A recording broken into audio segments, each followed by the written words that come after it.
I forgot to do this. Welcome, everyone. I'm sure, hopefully, that will be the only tech issue of the entire thing. But welcome, guys, to the official Voice of the Ocean book event online. I hope you guys are having a fantastic day today. I know I am. I'm so excited to celebrate the launch of my debut novel, Voice of the Ocean, with all of you guys, and to be in conversation with my fabulous audiobook narrator, Natalie. She will be tuning in just a few minutes to join us and ask questions between us. While I get her prepped, there will be like a short little wait while you guys are on Be Right Back, just so you are aware ahead of time that that's going to happen. But yeah, I'm so excited to chat with you guys and hang out. Oh my gosh, you got your book today. I'm so excited for all of you guys to jump in and get to it. It's going to be exciting. We will be avoiding spoilers today, so just keep an eye out for that. Try to be thoughtful of other people who haven't started the book yet and want to keep the spoilers kind of limited, because I know we're all probably in different places of knowledge of the content. So just keep that in mind as we move forward. But yeah, I'm so excited. Oh my gosh. I don't know why that happened. It popped up. I felt like I have that removed. That was so funny. Oh my gosh. Thank you so much for the gifted sub. Oh my god. Oh, the chaos. Oh my goodness, already on page 298. That is impressive. How's the tour been so far? Thank you for asking. It's been really exciting. It's definitely a whirlwind and I'm definitely tired, but I am absolutely over the moon to get to meet a lot of you guys and talk about the book with a lot of different fantastic people. I was in conversation with a fantastic author who's I'm also lucky to call a friend, Christine Riccio. She has a fantastic book out as well called Attached at the Hip, if you haven't seen that one. And I'm excited. I talked with the bookish besties, I think is their username in Memphis, and that was super fun. I already knew them ahead of time too, so that was great. And now I'm going to be in conversation, I believe, with a one of the people that help run the store that I'm partnering with in Los Angeles, or not Los Angeles. See, I'm so confused. There's so many details to get right. St. Louis, which will be on Monday. I'm going to St. Louis for my last book event for the launch. And I will be in conversation with one of the booksellers, I believe, who is with the Novel Neighbor, which is the indie bookstore. If you guys don't already know, it's actually indie bookstore. I think it's indie bookstore day this Saturday. So if you haven't already purchased the Voice of the Ocean book and you are interested, or if you maybe didn't get a signed copy and missed out and would like one, I am partnering with an indie bookstore right now for this specific event. You can order it through Plumfield Books. I've signed only 35, I believe, books for them. So, and they do offer international shipping. I know some people missed out on the opportunity last time. You can email the store directly for that shipping and be able to get a signed copy of the book there. But if you haven't already, I do recommend celebrating with your independent bookstore this Saturday and celebrating them. They're a great place for community and for just like supporting local business people. So no questions, just so inspired by you and your journey with content creation and writing. Thank you so much. Well, good luck in your new writing journey. My best advice is just to keep going. You've got this. Love that you partnered with an indie store. Yes, I love independent bookstores. Really important for all communities for sure. Yeah, the book is about 400 pages long, so it's just shy of that. Are you playing Minecraft today? No, I'm not playing Minecraft today. Today, we're just going to be in conversation about my book. But if you are interested in gaming streams, I will be back to it next week. This Sunday, I'll be traveling. So I don't know if I'll be streaming in the morning because it'll probably be pretty close to when I'm going to have to leave for my flight. We'll see if I'm in the mood or not. But I will be back on Thursday, I believe, for the usual stream. And then I'll be back to my normal streaming schedule from then on. So very excited there. I'm all for indies. I'm an indie game dev. Oh, nice. Yes. We love our indies. My custom signed copy shipped, but I'm 75% through the audio. There you go. Well, I love all of our friends today that have been listening to the audio version. Oh my gosh, the music is also exciting here. I have like fantasy music themed up today for our chat, and so I feel like it's very hype. I got my signed copy today. Amazing. I think I've seen a lot of the copies from Novel Memphis have been sent out. So exciting that a lot of you guys have already gotten yours.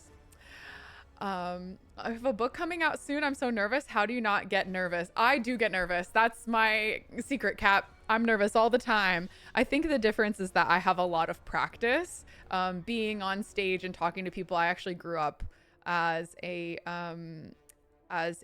actress, like a theater performer in community theater. I was like a little kid when I was first put on stage. So I am kind of used to the feeling, and I am used to trying to hold my act together in front of a crowd.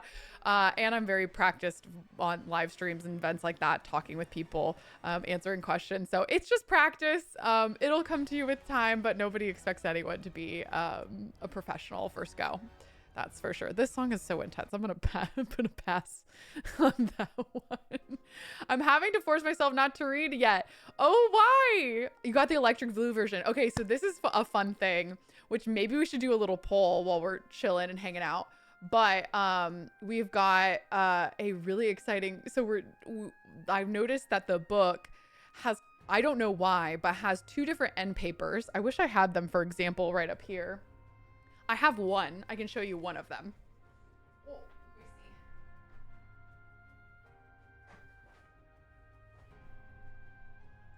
A lot of my copies of the book are downstairs because they had just arrived and I haven't brought them upstairs yet. But so I have a copy of the book here. The end papers of a book are like this harder, like more sturdy paper that both goes along the cover and along here. This is the end papers. As you can see, these ones are like a purple wave texture.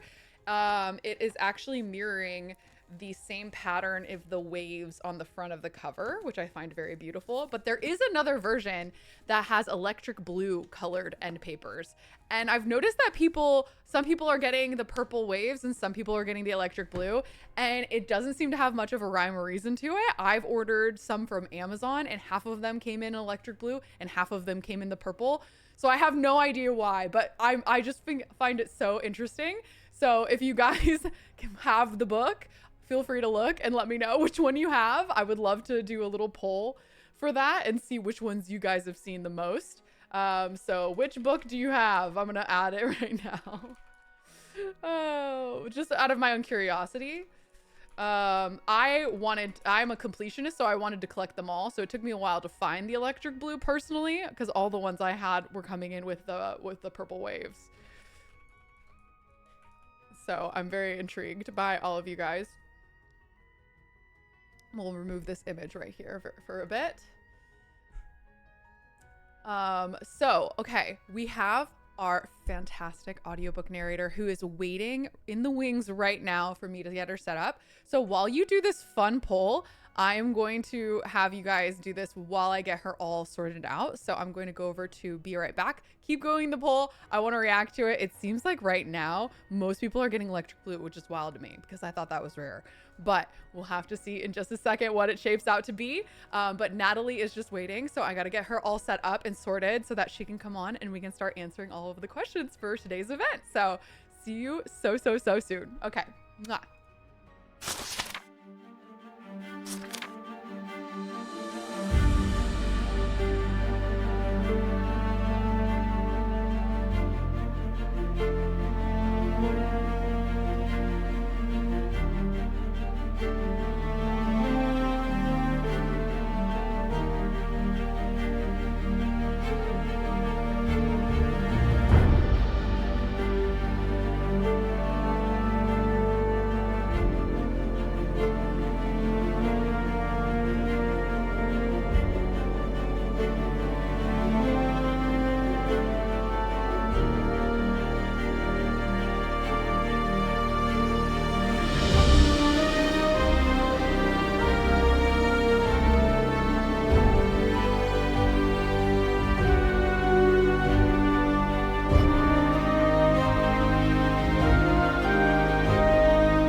second. Hello, everyone. Welcome back.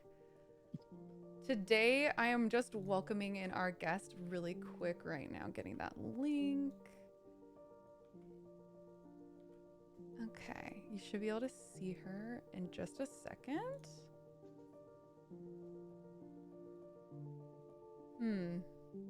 Oh, there we are. Okay. Your camera should be live on the stream right now. Oh my goodness. Awesome. Well, why don't you say hello? Buddy. Thanks for having me. Glad to be here. Yes, I'm so happy that you were able to make this work. Sorry, I'm just like adjusting your camera really quick as the poll comes in. So I don't know if you saw on your copy, but the end papers, the inside of the book has like a purple wave, but I've noticed that some actually have a blue. So we're doing a poll to see what people have seen the most of. And it looks like most people have seen the blue more than the purple, which is interesting to me. Huh. I wonder if it was like a ink ran out of ink or changed or something. Yeah, I think it must be something like that. But yes, so welcome. Do you want to introduce yourself to the audience today? Everybody, I'm Natalie Naudus, and I am an audiobook narrator and an author. And I was lucky enough to record the audiobook for Voice of the Ocean by our very own Kelsey and PHK. And I have my own book out called Gay the Pray Away. It's being released on May 20th. You can pre-order it now, and I recorded my own audiobook. And yeah, I'm excited to be here. I'm so excited to have you. It sounds a little bit like you're echoey to me. I don't know if the audience is getting that. Wondering if it's on my end. Are you guys hearing her like a little echoey? Yeah, she is getting a little echoey. Okay, can you mute yourself to the Google Meet? Okay. All right. Is that better? Yes, this is perfect, actually. Awesome. Awesome. Okay. Well, welcome, and so excited to have you. I have my questions here for you. Do you want to go back and forth between the two of us and ask each other questions, or do you want me to start? Yes. I'll start. Okay. So these aren't exactly book related, but they're kind of book related. My first question is, was Little Mermaid your favorite book as a child, or your favorite movie? Yeah, that's such a good question. And yes, I was definitely a Little Mermaid girl. I watched it constantly. I think my mom is actually watching right now, so she can confirm. But I apparently used to watch Little Mermaid, and that was the only thing that would keep me quiet while my parents ate dinner and things like that. I was absolutely obsessed. I absolutely love the original fairy tale as well. And so when it came down to me deciding I wanted to work on a fantasy retelling, I felt like The Little Mermaid would be the perfect option for me. And also thematically, I just felt like it fit a lot of the things I was going for. So it's a natural fit. Yeah. Do you have a favorite fairy tale? Not that I can think of at the moment. Maybe later. Sure. I mean, it's on the spot, but it's hard to pick a favorite sometimes. There's a lot of classics there.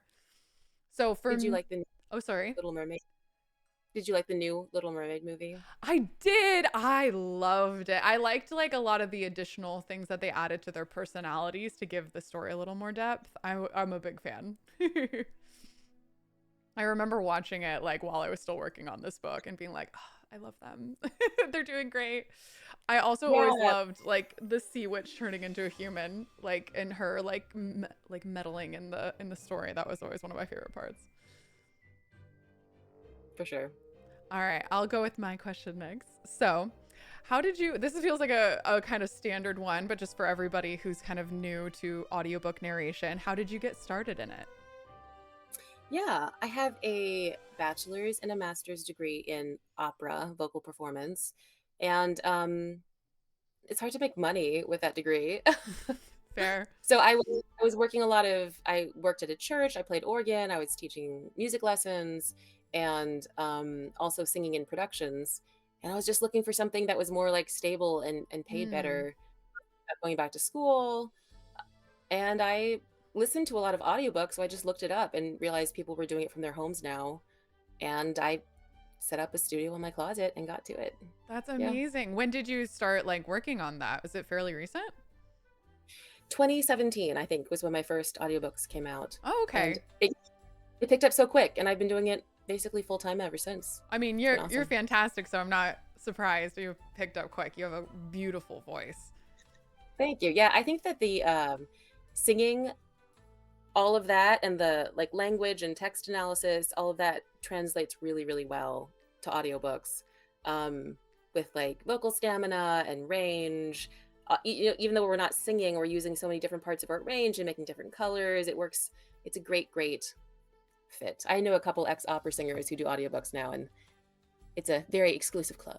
That's so cool. What a like unique like shift that like and club that you can join. Yeah, I felt kind of like a failure maybe because everyone was like, "Oh no, I'm gonna make it as a singer." But Sure. I'm glad now that I made a change and I wasn't scared of that, because it's turned out great, and I have a better job than if I had stayed singing. So Mm. I would have gotten a contract here and there, but it wouldn't have been solid, and I wouldn't be able to work at home with my kids, and so it's turned out great. Oh, that's amazing. Yeah, I feel the same way. I went into like school for writing and acting, and I ended up kind of being like, no, I really want to be an actress. But over time, I noticed that like I actually preferred working from home. I preferred being able to kind of do things more regularly and not having to wait for someone to kind of choose you Mhm. necessarily, or like so I ended up starting YouTube videos, and that kind of like took off quicker than the acting part did. So I definitely don't regret it. I think it was like the right fit for me in the end, even if at the time it kind of felt like, I agree, like a bit of a failure. Yeah, yeah, it's hard to make those choices sometimes, but good for us though. We were so Yeah. brave. Yeah. Yes. Taking that switch, and just going with the flow of what's working. Question for you. Okay. What is your dream movie casting for this book? Oh Like, my who would you gosh. cast? Yeah, that's such a great question. I really love the actress. I'm gonna try to look her up really quick. Who is in the new House of the Dragon show in season 1, the like younger actress. Hold on. First actress. She's got that like white blonde hair.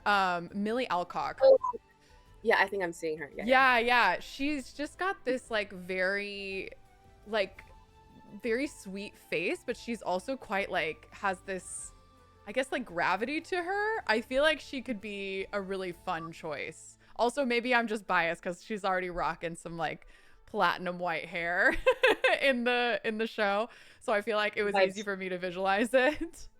Yeah, um yeah. for the oh my gosh, I feel like I had a whole Pinterest board with like a bunch of ideal characters. I think it'd be hard for me to cast Raiden, but a lot of people have like said a lot various K-pop artists remind them of who like what he looks like in the art. So I feel Mm, like some maybe like a like Korean or Japanese actor would make a mm, lot of sense for him. Um, awesome. yeah. And in terms of, I think I'm trying to remember off the top of my head all these like actors' names. I can always like visualize them quick, but then like when I'm actually trying to How say about Narissa? What do you Narissa, visualize? oh my Yeah. gosh, I think she'd be so challenging to cast. Narissa, I I don't know. She would have to be like a very like mysterious, kind of manipulative Mm. person. I'm not quite sure. I feel like when I picture her, I kind of picture do you remember like the evil queen in Once Upon a Time, the TV show? I really I know, liked that actress. I think but she, like powerful bad girl yeah, vibes. yeah, like dark hair, very long. You got those like kind of like black contacts so that her eyes are just like full black. I don't know. It would be Yeah, exciting to see. Yeah, Regina, that was the character's name. I think that would be that would be awesome. exciting to see any actress in that getup with her vibes, bioluminescence and everything. Mm-hmm. Yeah, that's a fun question. I'd have to like sit and think about it, but honestly, I feel like my favorite like adaptions tend to have like unknowns as the actors for things. I Yeah, like to be able to like see my favorite characters afresh in a sense. totally. All right, second question for you. As an award-winning audiobook narrator, you've read everything from fantasy to historical to contemporary. Is there a way you prepare differently for each genre? Ooh, that's a good question. A lot of things are the same, like prepping the book. For fantasy and science fiction, I do have to carefully make lists better of all the names and places and made up language stuff to make Mm, sure that I how the author wants it said. So in that sense, I do have to prep those more carefully. And then for like thrillers that are contemporary, there's a lot of more research because like if there's a car chase and they turn on this street and then that street and then go past this mm, store places. So I have to sometimes call to find out how they say the name of their restaurant or see if I can find a local because street names are not always said the way that you think they are. of course. Um, I had a prepper one time call like a casino to ask the name of something for me because I didn't have time to prep this one book and I had hired someone and she like Hmm. called a casino to figure out like a dealing method or Wow. That is so cool. I would have never thought of that, but that makes so much sense. Since like I yeah, remember living in Los Angeles even. There's certain streets that are locally pronounced one way, but like technically should be pronounced a different way. And that happens in a right. lot of different places. Yes, there's a lot of that in LA. And then of course there's things like Houston, but Houston Street in New York. Oh, Um, yeah. but they're said different ways. So yeah, I would say that like contemporary stuff is more research, and then fantasy and stuff is more I get to ask the author how they want it said. And my favorite is when they're like, just say it however you want. And then I'm like, yes, I will pick. Um, Yeah, that's but good.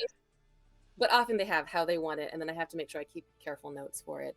Mhm. Um, and then sometimes if there's like accents that are not if a book has an accent that is not my strongest as like the main character, I'll usually just tell the producer, "Hey, I don't think I'm the right person for this." Mm. But if it's for like some side characters, that's an expected part of the job that we have to do the dialects for everybody who shows up.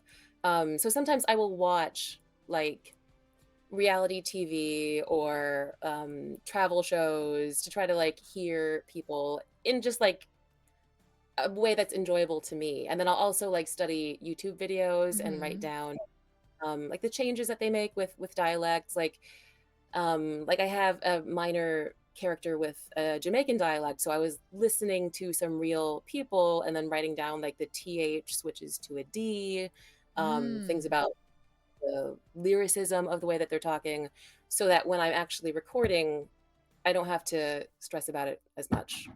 That is so cool. I love the idea of like watching reality TV and stuff with like people in those areas. So you're really hearing how like people speak and not just like how it's taught to speak. That's so intriguing. Yeah, yeah. I love watching Great British Baking Show for different That's UK such regional a good dishes. one. Yes. I was thinking my friends and I we watch Love Island and I feel like you get the most unique combination of accents in that show. Yeah. Yeah, that's so fun. I love that. Let's see. I have a question for you. This is silly.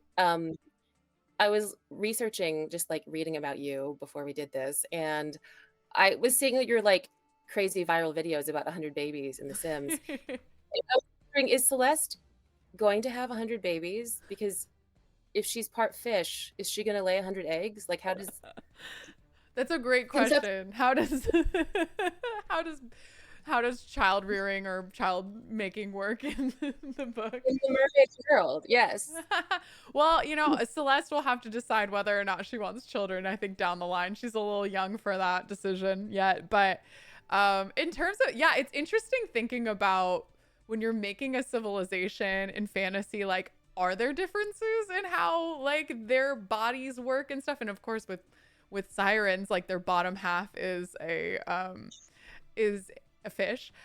I think in terms of like pregnancy and things like that, I kind of imagine that it has like this sort of like magical mix of the organs mostly being internal, but maybe like moving around dependent on stuff. I kind of did have an idea for it, but mostly left it up to like, you know, the reader's interpretations of how all that stuff kind of works, because I don't know if I need to be the one to include it and set it in stone as canon. But no, I think I picture sirens similar to humans and having children more like mammals and having them like small batches, like one or two at a time. Yeah. Yeah, especially based on like how like Celeste's family is. But it would be funnier if I could, like, she only has two siblings, but it would be interesting to have made her more fish-like and have like all of these siblings and have 100 babies. It could have been a good callback to my For series. you, where she like has a bunch of eggs, and then it's like Merlin and Nemo, and then something happens to her, and all of a sudden we're in Finding Nemo, and those are her eggs. Oh yeah, you know, that's a great spinoff for future. Fan You got to go fiction. track down the errant children. Yeah. Yeah, I do love those kind of stories. I think Finding Nemo's great for that. Being able to like follow. I feel like you're always going to like see the child's perspective of like running off and doing stuff without parental supervision in Mhm. stories. So it's fun to see like the parent actually having the adventure as well. I see this comment that says they definitely breed like dolphins. Yeah, Functions like a fish. that's Their kind of insides how and I DNA. pictured it. I did a little more like dolphin research, and I was like, yeah, I probably expect it to be closer to that, but I That makes a lot didn't. of sense. Yeah, nail it down. Okay, my next question for you is how long did it take to record Voice the Ocean, and what is the process like? Mm. I think the Voice of the Ocean audiobook is maybe 10 or 12 hours long. It's about 12, I Um, think, maybe a little over. yeah, okay. It usually takes me, after it's all prepped and I have the pronunciations and like character notes, dialect notes ready to go, it takes me about a week, 5 or 6 days to record 12 hours of audio. I can usually record about 2 hours of audio a day. Sometimes I can do more, but it's like a lot. Yeah, no, It talking nonstop is a lot of work. takes about 2 hours to record one finished hour of audio. Oh, wow. Um, so if, to get 2 hours done, it's like I'm out there in the morning, I answer some emails, I record, I go eat lunch, be quiet for a little bit, go back out, finish, record another hour, and then usually I have like pickups, which is when we get the corrections, Mm. to record or an audition, and that's my recording day. And then after I've sent off all the audio, they have a proofer go through and listen and look at the words and see which ones I mess up. And then they send me pickups because and sometimes I'll re-record it the wrong way again because it's just like the way that my brain skipped over the word, it does it again. Oh, Usually not. sure. Yeah. I try to get it right second time. And when I'm performing, I'm so like trying to take you to this world and give you these characters that if my priority was just being word perfect, the performance wouldn't be as rich. So Mm. I really try to focus on performance when I'm recording, and then I do the pickups later for the words that I missed and changed. Sometimes I'll get a character voice wrong. Sometimes they catch that. And then they edit it in like magic, Mhm. and then it goes out. Yeah, Wow, that's that's cool. There's a lot more to it than I think I expected, but I also didn't expect for it to be like so much. Like I don't know if I expected it more to be like you sat and you just like read it aloud for a long period of time and then you keep going, or if I did expect the fact that you're probably doing like certain reads more than once and like picking your favorites and stuff. I have very limited knowledge of voice acting. I do like a little bit for like a cartoon online, and I've done some for video games, but I feel like it's a different process when you're probably like by yourself for the most part, not with like a director with you most of the time. yeah. Sometimes I do have a director, but most of it is self-directed. So I do stop and go back and redo stuff if I think it didn't quite go the way I wanted, or I want to try something different. Mhm. Um, yeah. Did you ever think about doing the audiobook yourself since you were have an acting background? Yeah, I was asked about that. And I do think like it would have been interesting, but I also know my own limitations. I'm more of like a comedic audio and voice actor. So I know how to do like little kid, like Ash Ketchum kind of voices, but I Okay. cannot do like unique accents, like romantic lead male voices, that kind of thing. I was just like, that's out of my wheelhouse. Like I'm gonna cringe through most of that experience trying to, get through that. And I just was like, I'm not a professional. I'm going to leave it up to a professional. I think like when that even arose, my immediate thought was like, no, there's no way I could accomplish that in a way that I think like felt like it was taking itself seriously. I feel like if I did it, it would kind of just be like a fun reading and not necessarily like a work of art in a sense. And I love listening to audiobooks, so I wanted a reader that would make it into like its own like wonderful story and world. And I Yeah. think when I heard your voice, it just like all clicked into place for me. Good. Yeah, it felt like a real story that I was like listening to, like a real audiobook. And I was like, oh my God, I can't believe I wrote that. She makes it sound so good. Yeah, I remember getting the audition and being like, "Oh my God, this looks so cool. I hope she picks me." So I'm so glad it worked out. Oh yeah, me Um, too. you wrote this story and music is so important in it. Why did you pick that? Or was it just sirens? Or is music really important to you in general? Like, tell me about it. Oh, that's a great question. I love music personally. I grew up in choirs and doing musical theater and singing around the house. Sometimes the trick was getting me to stop, if you'd ask my parents. But I love music, and I think a music based magic system is so interesting. I think it's really fun to kind of even it just be the song of not even always the words that Mm. like convey the magic. And I think it just perfectly came with the sirens. I think it did come originally from the fact that they were sirens and the mythos of sirens singing and luring sailors. And so I kind of tried to run with it. I was like, okay, well, if the magic system is music, like what exactly are the sirens doing with the music to achieve that? And my thought was that they would be like manipulating minds.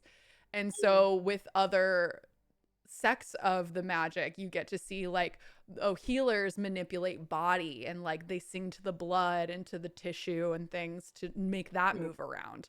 And then what Yeah. other ways of magic could then, if it's really a power of manipulation in a sense, like what other things could be used with a society that is like magic based, almost magic wise? And Mm. given like sirens can't, like they wouldn't have like paper necessarily in order to record histories, they'd have to probably do carvings.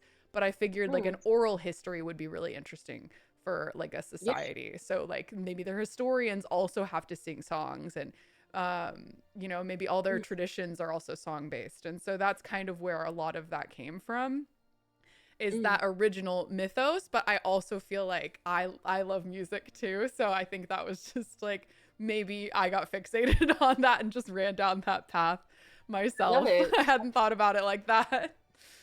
Yeah. Which Well, I love it in the great. actually leads me to I'll remix my questions here because I had a song-based question for you too, actually. So I recently learned that you are a trained opera singer. That was something I actually found out after the fact, which was very exciting. And you even composed music for the songs featured in Voice of the Ocean. How would you describe the differences between the music you composed for the sirens versus the humans? Oh, yeah. I think that a lot of it was just in the way that you wrote it was really clear that some of them were very like sea shanty-esque, Mm-hmm. um, in a like tavern vibes. So it's gonna kind of have a folk song quality to it. Yeah. And the siren songs are a lot more lyrical, magical. I mean, they're actually casting spells with their music, so Yeah. took a lot more length, and they're transforming things, so I tried to follow your words and like go where it was going. Yeah, I had fun with it, and I didn't, usually I'm not allowed to sing in audiobooks at all because tunes are copyright. And I Mm-hmm. learned really, even Happy Birthday, the tune for Yeah. Happy is still under copyright. Crazy. I can't sing it in an audiobook. And Wait, really so do you old normally songs. have to read happy birthday lyrics? Say the words to Happy Birthday if it shows up in an audiobook. Oh my gosh. Wow. Sometimes I pick up that they're like, you did it too rhythmically. Like if I'm like, Happy Birthday to you, they're like, no, it's too close. Happy birthday to you. Happy birthday to you. That is Yeah. insane. So, but there's been a couple times that there are original songs, and I'm like, okay. And they don't even ask me to, but instead of reading them, I'm like, I'm gonna go the extra mile and I'm gonna come up with something I think works. And if they hate it, they can tell me to just read it, and that's totally fine. But it's not like if somebody actually sent me sheet music, I could learn it, but they don't send it. So it's like kind of an extra effort on my part. No, yeah, I noticed that too. They were like, "Oh yeah, she composed things." And I was like, "I know how much effort it took just to write the lyrics of those. I can't imagine sitting down and you're doing it from the back end essentially. Like I wasn't sitting with you going, "Oh yeah, here's the rhythm or the meter I was expecting." Like you had to just read the words and kind of put that together and then put Yeah. that to song, which is wild. I was so impressed when they were like, "Oh yeah, here's some music that she just made for your book." I was I did shook. it. And yeah, I pulled out those parts and sent them. I was like, hey, you might want to have her listen. I'm happy to read these if this isn't what you were thinking.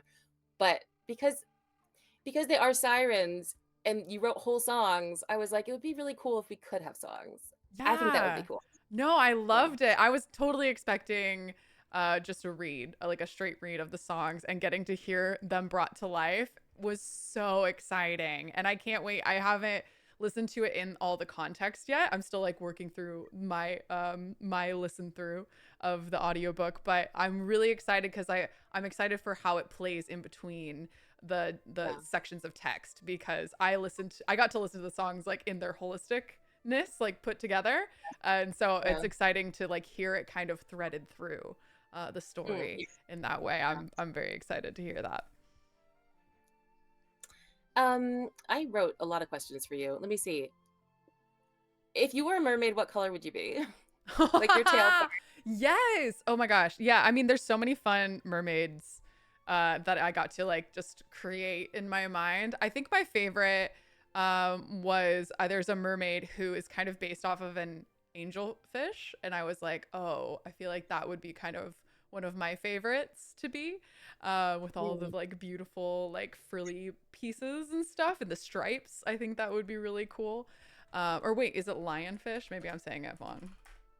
It was It's a like the orange and lionfish. black. Yes, the lionfish with the stripes. That's the one. With all the like the cool spines and like all the, patterns and stuff. I feel like being a siren kind of lionfish would be really sick. But me You as a met, person, I feel like I'm a pink girl. So maybe I would probably be like a sparkly pink kind of vibe. What about you? I think I would have a green scaly tail, like metallic green. I think that sounds great. Oh yeah, that would be Yeah. pretty. Yeah. That sounds like a good Um, one. how did you go from influencer, YouTuber to streamer to author? How'd that happen for you? That's interesting. What like I said mentioned before, I was in college and I was actually studying acting and creative writing um side by side, and there was a point where I transferred schools, and so I had to kind of make this decision of like, am I going to pick a lane or am I going to continue to double major in these two passions and just go to school longer because I wouldn't be able to finish school in 4 years if I continued both majors. I didn't have enough of the credits. And at the Mm, time, I kind of was interested in acting, and I knew that, to be an actor, you kind of have to put in those like extra years to kind of get your foot to the door. And I figured I was just kind of delaying the inevitable if I waited extra time to finish my second major in writing. And I also figured, like I could always go to classes that were writing classes outside of school. So like I could pick that up whenever. mhm, But like acting, I wanted to start as young as possible to try to get further along. And so it just kind of ended up happening where like I charged down one course before the other. I think it was just like during 2020 I was alone and bored, and just feeling a little lonely and disconnected. And there was an opportunity through my work to join a writing group, and it just Mm. reignited that passion again. That this was like long after, you know, I'd stopped writing. I kind of like, because I was thinking up creative ideas for like YouTube videos constantly, it just like didn't, I wrote a little bit, but it didn't really, I didn't keep up the practice. I didn't Mm-hmm. remind myself of it that often, like I had used to. I used to write all the time, like every day, especially in high school. But yeah, it just like kind of came back to me, and I was like, oh my gosh, this was like a dream of mine that I just kind of forgot and like put to the wayside in the midst of growing up and you know, getting into influencing and content creation. And I had so much extra time, I wasn't able to go out and do other things with friends and stuff. So I was like, maybe I'll take a shot and write my great American novel. And mostly I was writing it for myself, but it was like through the process, I started realizing like it would be exciting if someone ever read this. And there Yeah. was a long time I thought no one would. And so it's exciting now, but it's also very vulnerable to be like, oh, I didn't exactly expect for people to get Yeah. to read this journey and like experience it. But I'm very, very thankful, and I'm very, very excited because this was like a childhood dream of mine, to do this. And I'm definitely hoping to continue kind of working on both of these parts of myself for the Mm. future. Yeah. Yeah. Are there sequels in the works? There is a second. It's supposed to, Voice of the Ocean's a planned duology. So I originally planned a 2-part story, and I'm working on the second part as we speak. So Awesome. yeah, very Awesome. exciting. Yeah. Can't wait to hear you read more. Good. Also, just to find out what happens. I love getting a book before anybody else and being like, Me too, honestly. There's nothing better than being able to get a book early and be like, oh, I got there. I got it. I'm getting all the everybody wants to, info. and I know, yeah, You get a lot of books early, I'm sure. do. Yeah, it's great. Do you get to read the book before, like, do you try to read the book in its entirety before you audition to see if you like it, or how much? No, not before the audition. That's impossible. Mm, Just because I usually get a summary and audition pages, and that's it. wow. And it's a real tricky thing to try to make a strong choice and hope it's the direction that it's supposed to go. So I think narrators have to be really good at absorbing from like 2 pages what the tone of this is. Is it Mm, wry, fantastic? Is it mystical and lyrical? Just really kind of pick what you think is going on and make a strong choice and see if the editor, author agree. Yeah. yeah, that's similar to like acting as well. A lot of times you just get like a couple pages of a work. So you're like, I have no idea the tone necessarily. They'll give you like a vibe ish, like a Yeah. genre, but they won't give you a lot else. So that's really interesting. So my next question for you: who is your favorite character from Voice of the Ocean, and why? Hopefully, trying to stay spoiler free about it.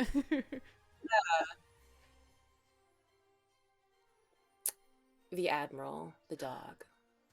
He's easy to love. He's a good go. He's a good boy. Such a good boy. And I love when people are sad and he's like there comforting them, just showing up. He's the best. Yeah. I love Celeste. She's a wonderful, wonderful main character. Thank Like she you. has depth to her. She's attractive in a lot of ways, but like surprising and um imperfect in so many ways. And I find her just really interesting. Yeah, Thank you. I great main character. Yeah. I mean, that's a huge compliment. I feel like people tend to go for like side characters for their favorite character. It's easy, like I think, to like think of the main character as like kind of a step in. So that's a very kind. I um, love Kiami, of course. And yeah. then I also, I mean, now I'm just listing people, but I love the gay couple on the boat, Torben and Torben and Nasir. Nasir, they're my favorite. I love my pirate husbands. They're Yes, fantastic. yes, Yeah, yes. they're And great. like the trigger happy, loud Scotsman with like Yes. gentle cook. Fantastic. Yeah. Perfect. Yeah. Love like a loud mouth with like a soft spoken character. They Super balance each other soft. well. Absolutely. Love You it. cut out a little bit. What did you just say? Oh, I love it when there's somebody who's like really rough around the edges, but who is like very sweet and gentle with their partner. And I think that's Torben. Yeah. Yeah. They're like, I hate everyone but you. Classic trope. Yeah. It turns out to be such a great ensemble cast, though. Really, very Thank fun. you. Yeah, I mean, that's what you definitely, at least for me, that's what I definitely look for in terms of like a found family kind of story, is that you want this like ensemble of cast of characters that brings out different parts of your main character and shows them different ways of being. And yeah, and different like personalities and viewpoints and exposes them to like a lot more of the world. Okay, let me see if I've missed any questions. I think I have one left for you before we can open it up. Okay, yeah, I've got my last question here. Okay. And it is, so not only are you a talented voice actress and narrator, but you're also an author yourself. So will you do us the honor of telling us about your novel, Gay the Prey Away? I'm very excited to hear about it. Yeah. It's a story like loosely based on my childhood of growing up extremely conservative, Christian, fundamental. Um, I grew up in a Christian homeschooling cult, which is actually the one that the Duggars um, were in. So it's the same IBLP. Anyways, it's actually a healing journey. Like people tell me that it's actually very healing, but it starts with trauma. It's about a Mm, girl growing up in a fundamentalist Christian homeschooling cult and falls in love with another girl who starts showing up at church and has to kind of rethink her world and how she thinks about herself and other people and make choices about how she wants to live her life. that sounds So, beautiful. yeah. It's Well, the type it's gaying the prey away, basically. yeah. It's a No, it's flipping the script. I like it. The title is super clever. I really like that too. thank you. My girlfriend came up with it actually. Oh, girlfriend shout Credit out. where yeah. Well, there is a link for it in the chat right now. I've linked actually, I'm partnered today with Plumfield Books for this specific event. And so there's a link through there if you guys want to celebrate your indie bookstores this week, because it is Indie Bookstore Day on Saturday. You can pre order Gay the Prey Away right there. I've got the link for you. And it also offers shipping. So there you have it. So yay. If you're not a Michigan resident, you can get it there. Do you have any last questions for me before we open it up to chat questions? I did have one more about what your writing process was like. Did you have it all planned out beforehand? How did that go for you? That's a fun one. So I am normally more of like a outline kind of person. But I do think when I first started Voice of the Ocean, I kind of just had like this general concept in my mind, and then I just a little bit ran with it. When I do write, I do tend to write from beginning to end in like one go. Not obviously one go, but like I don't skip around. I don't like jump to like a scene later and write that one and then connect the dots. I like in my mind, it's hard for me to know what characters can say or talk about if I don't have the same past with them and I don't know what came before it. All of Yeah. my scenes and all of their growth and all of it, like in my mind, it has to build on top of itself. So it's like sometimes I'll have like ideas for conversations or like lines or moments that I'll really want, but I tend to just make like, I'll write just little snippets or I'll write the Mm. concept down and then I'll save it for that. Like I'll place it in the outline and then I'll save it for writing it later. Yeah. But yeah, it was mainly like kind of coming up with the initial concept. I wrote quite a bit of it. And then at a certain point, I just started outlining the rest of it to make sure I knew where it was going. And then, you know, I had to also outline the second book kind of alongside to make sure that the story felt like complete together. But Yeah. not all of it was figured out. And I'm sure, and a lot of things did change and like twists and turns. And sometimes at the end of a chapter, I would just like throw in a random, like, and then this person's walks in and is in the scene now. And I was like, okay, well, let's deal with that, I guess, and figure out why that happened. Which I think is part of the fun when I get to surprise myself too in the writing. Makes me feel Yeah. like I keep it a little bit fresher and that I'm not getting like bogged down on like expected twists and turns. Mm. Um, Yeah.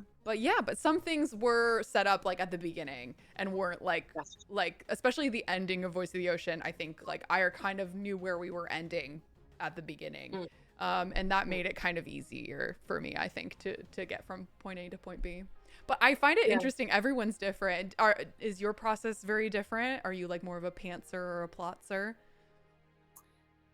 Honestly, it sounds similar to the way that you write. I have a general idea about where I'm going, and then I'll kind of make like a sketch outline of each chapter, but as I go, and then write the full chapter. But I'm definitely doing it in order. And then I tend to write pretty sparsely. So when I was done with my book, I went back and added a few scenes.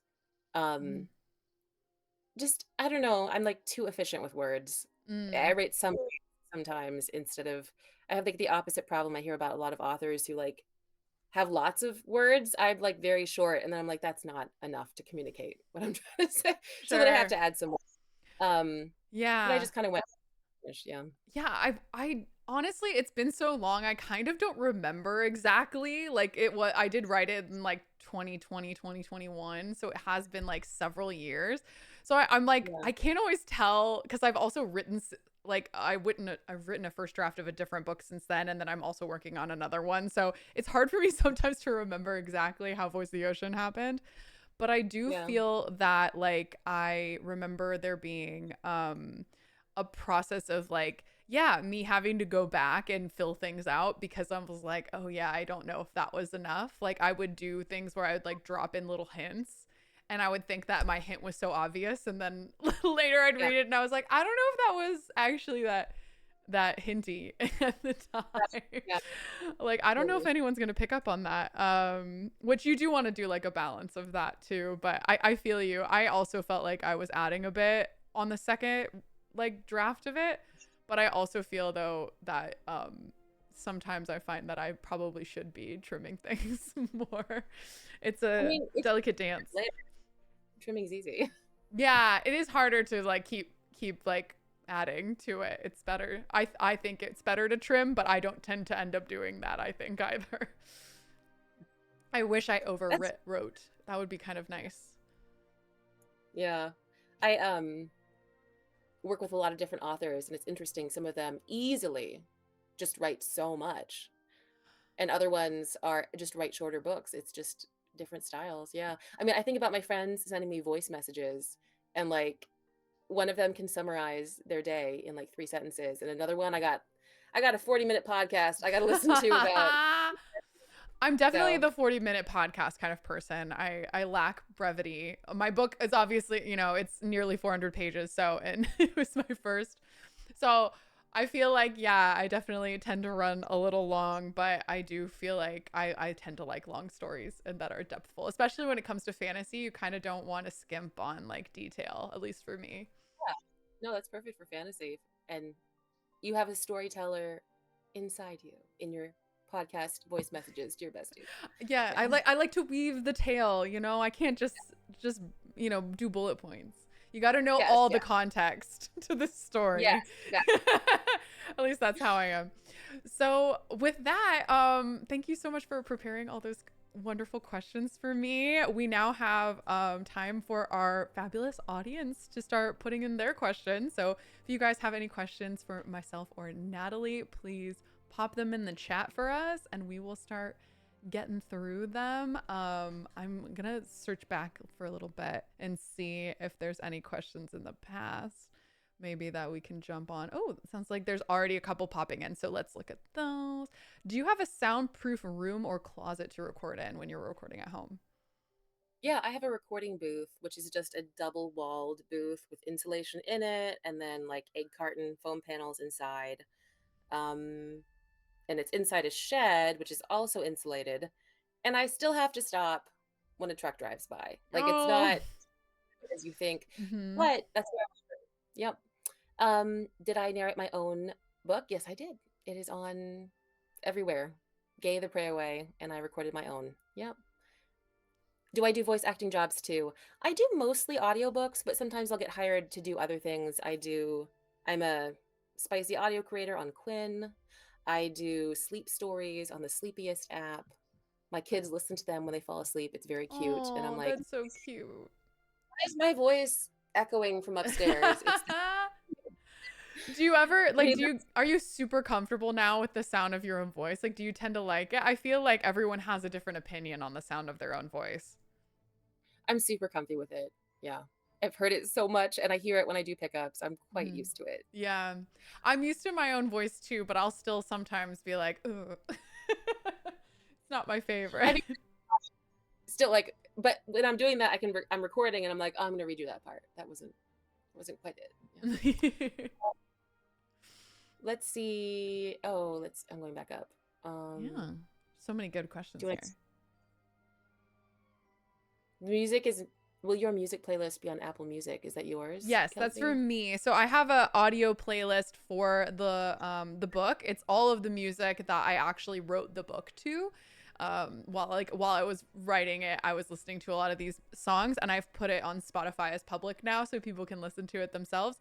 I don't personally have Apple Music, so I don't plan to put it on there. But if I can figure out a way and it makes it more convenient for you guys to listen at home, I will look into that because that would be fun. What's the deal with the different color pages? I think probably. Yeah, so what's the deal with the different end papers? I don't know. It is a mystery to me as well. I did ask my publicist at Blackstone if they're like if she knew, and she didn't know for sure. But she did say sometimes, like they need to print a certain amount and they only have a certain amount of papers, or another rush order comes in and they need to switch out the paper. So I'm assuming it was just something where I believe the purple waves is the paper and papers that was planned with it, and then maybe like they ended up having to print more than we expected, and they ended up just using the paper that matched that they had. So I think that's what it is, but no one's officially confirmed that for me. It's just a nice little mystery that makes each copy kind of special, which I find kind of fun. At home now. What color I have? I'm gonna guess you have the purple because that's what I have in the boxes at least. Yeah. But I don't know. It could be either, and we'll not know until you check, I guess. Yeah. I actually had a question about this. So, ouch, WTF. What was your favorite part of the publishing process? For me, I think Yeah. my favorite was like when I first started working with a team.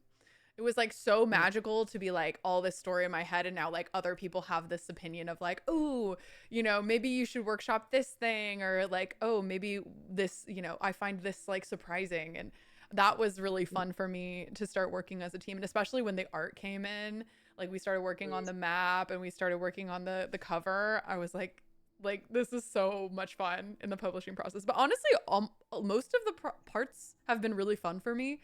I think the hardest part for me is just writing the first draft, and then the rest of the parts are mostly very fun. Like the editing is kind of fun because you start like seeing it all come together, and you start like to be like, oh, I don't hate this. This is not bad. And then like when it starts forming into a book, you're like, I love book. This is great. Like I. How about you? That is very fun when I think the best part for me is when, because I self-published first actually, and then it got picked up by Quirk. Very So cool. Congratulations. thank you. So when I self-published, the best part was just getting emails from people saying, "Oh my God, me too. I felt so alone. I've never felt so seen." Really, really wonderful. And I still get emails and messages like that every week, and that's the best part because I thought so Yeah. many times about publishing it. Kind of like you when you said you didn't like know that people were going to read it. I thought all the time, oh, maybe I'll just bury this under a tree and move on with my life. I wrote it for me.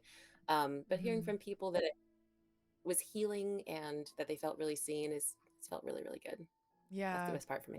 Yeah, definitely hearing from readers. I'm still like in the early phases of that. So I've gotten like a few people that are like, "Yeah, I finished it and here's all my thoughts." But for the most part, it's like just all people still getting into it or Yeah, discovering it or receiving their copies. So, I'm very excited for that next step as well.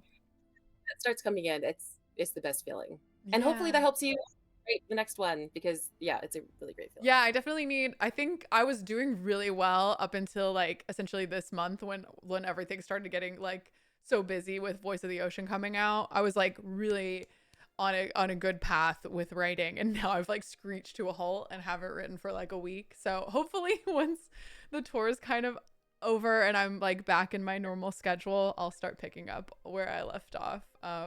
Yes. But yeah, I got like one last like really solid scene that I wrote that I was like, "Ooh, I love that scene." And then the very next thing I tried to write, I just felt like I fell flat on my face and was like, "Okay, I can't do that. I can't pick up the energy again." How much book tour is left? There's only one stop left and it's on Monday, so I'll be leaving on Sunday for it. So I was really Almost there. lucky. It's pretty spaced out. So I had like a week at home in the middle, which was nice. I was like there in Los Angeles for a little while getting to sign everything. And then I was here and then I'm in St. Louis. So it's not too bad and it's not too long. But I think since it's like my first and I'm Mm. overwhelmed with like, podcasts to record. And then I need to like also be doing my job of content creation. So I'm still filming videos and looking at cuts of the videos and uploading them and making the thumbnails. And then I'm making all the TikTok content and all that stuff. And I think it's just so much going on It's for a lot. every like, yeah, a couple days that I'm out of town. That's like days I'm having to take off from my other job essentially of like making content, and so I have to essentially double up on the days that I am in town to make sure to get Yeah. everything done at once. So Yes. I don't get to take like days off necessarily in that sense. Yeah. So it's an interesting balance trying to do all of it at once, but I'm figuring it out as I go and trying not to punish myself too much for having to like prioritize some things over others as I go. Yeah. Yeah. I'm sure Let's see. you How do can kind of relate with like your work is also very self-motivated in a sense where you get to like set your own schedule and stuff, which is like fantastic, but also it's very like you're your own boss. Like you're the one at the end of the day that like has to schedule everything and make sure everything runs really smoothly. and it can easily become every hour of your day. Like, like laying Yeah, in bed, ideas, sitting up, writing it down. It's working for yourself can become so just every second. all And it's hard, encompassing. Yeah. yeah, hard to stop sometimes. And yeah, having a job from like 9 to 5 sounds great, but we have to be nice and set hours for ourselves or something. I don't know. Yeah, when you find out, you let me know. Yeah, I'll let you know. I have kids, so there is like a hard time where I'm like, all right, this Mm. is kid time. I'm Yeah, done. that's good. It's great, and that gives me a lot of balance, I think. Mhm.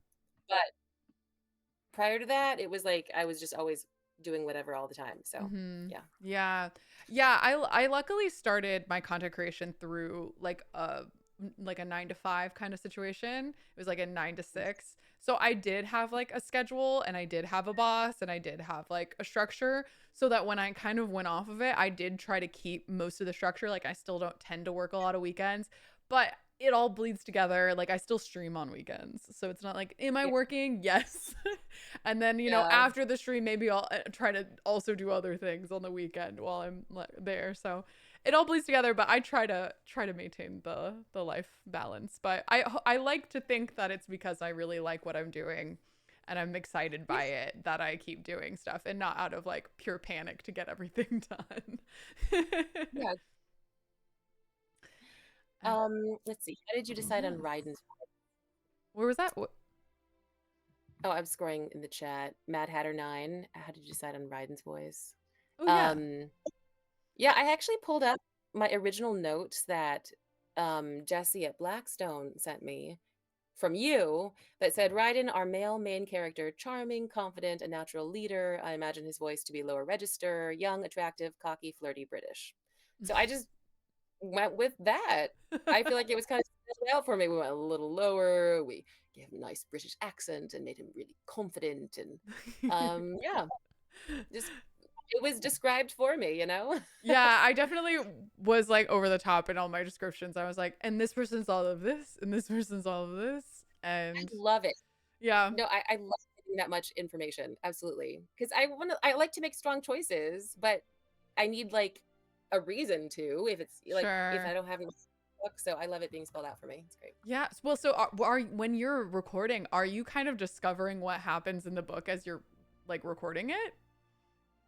No, I do prep it for Mm-hmm. spoilers and stuff. The Okay. worst thing is to find out somebody's actually somebody else and you or they had an accent that you didn't know or so Mm. we have to know the spoilers in advance. Oh, sure. Yeah. Um yeah. So it's not a surprise, but I do try to flow with it and like sound surprised Mm-hmm, as we're like mm-hmm, discussing mm-hmm. together. People are reading it and it's a discovery. So Oh, yeah. both. Yeah, that's interesting. I love that. Yeah. Let's see from LSR. Kelsey, if you were to write a prequel book about one of the characters similar to the new Hunger Games books, who would it be? Ooh, so for Voice of the Ocean, I think my prequel, I would be so interested in writing a story about the original sirens. So in Voice of the Ooh. Ocean, there is like a lot of lore and kind of like religion, I guess, around like how they were made, right? What's their as a community, as a being's origin story. And I did pull a lot from just inspiration of like creation stories that I just know in general, the like ethos that I have in my head. But I think it would be interesting to go back and write like from those characters' point of view as they're living this like origin story. I think what would be exciting about that is because it's lore and thousands of years prior to the Voice of the Ocean even happening, like, yeah, you might have heard the story happen in Voice of the Ocean, but like it could be like telephone, right? This is an oral tradition. So it's like maybe it's completely different how it all goes down and you can have like a lot of to play with in that. Versus like, in the Hunger Games prequels, like we do know how it ends because of it's so close to the stories that we know and there's not a lot in between. But I mean, obviously, it does not take away any at all from that story whatsoever. Fantastic job with that one. I loved that book. But I think it would be fun to do like a tale with like the original, uh, like sirens and how they came to be and like their experiences. And it's like a group of sisters. So like having a bunch of sisters deal with each other throughout a book would be interesting too. Yeah, yeah. Oh, I love that. All Let's see, right. Rissa Ann. Do you find it hard to do the male voices? I don't, but I think that goes back to like my singer training that I have really good access to my lower register from singing down there so much. So I just use my chest voice for the bro dudes and it works great. Yeah. That was so good. I'll never get It's just tired of place voice actors just face. popping into a different voice. I'm like, it's so Yeah, but wonderful. not everybody has good access to that, and a lot of women's voices do sit higher. I was on a audiobook like conference teaching, and I was Mhm. working with a lot of women trying to get them to drop and use their chest voices because a lot of women were kind of like socially conditioned to talk up here a lot, to be like Mhm. threatening, and if you don't practice accessing the other parts of your register, you just don't know how to use them. Yeah. So I think that the singing trained me for that well, but when I work with narrators, I'm often trying to get women to access their lower register because it's like a powerful part of your voice, but we just don't always know that we're allowed to use it and it takes practice. So, but that's great for dude voices. Yeah. That is so cool. Also me like taking notes in my head being like parts of your register to access your full voice. Thematics. Let's look at these ones. When did the idea to do a Little Mermaid retelling pop into your head? with Voice of the Ocean, it was kind of unlike any other story I've ever written because I kind of sat down being like, I want to write a book, which I've never, most of the time, the idea just like pops in my brain one day in the middle of a conversation. And then I'm like, oh, I'm going to sit down. But at that point, I like hadn't really had that part of my brain activated in a very long time. I hadn't been thinking of like, oh, here's a book. I was tending to think, oh, that's a fun idea for like a video. That's like a fun idea for a Sims joke or whatever. And so I sat down and I tried to be like, well, what kind of books do I like? Like, what do I like about the books that I read? If I were to write something, like, what kind of thing would I want it to say? Who would I want to be connecting with? What would be the audience? And so that's kind of where I came from. And I decided very early on that I just really loved retellings. I liked playing with the like a fairy tale that's well known, both because for me, I know it, so I can kind of play with having a structure but also breaking off from it as needed, and that way I didn't have to invent the structure myself, and know where the book was going immediately, and that was super useful. So I kind of started there, and then I sat and wrote down all the different stories that I loved and like what would be my take on a retelling for those. And at the top of the list was The Little Mermaid. And I think even when I wrote all the rest of them, I like, because I was like, no, you can't just pick your first choice. So I kept writing a bunch of different ideas, but it always came back to The Little Mermaid and that story. I just felt like I really wanted to converse with it. It was like my first love of a story in a sense. So yeah, that it just kind of became inevitable. I love that idea of going with your first love. Like when people are asking me what to record, like for samples for voice acting, I'm like, do what you love the most. It'll come across. Ooh, yeah, that makes sense. Yeah, sometimes it's, we make it too complicated or we like don't want to do the obvious thing. But sometimes the obvious thing is the thing that you like. It's obvious to you. Yeah. It's not necessarily obvious. Yeah. Do you think you will ever write a spicier book, Kelsey? Great question. I think I write what the book needs.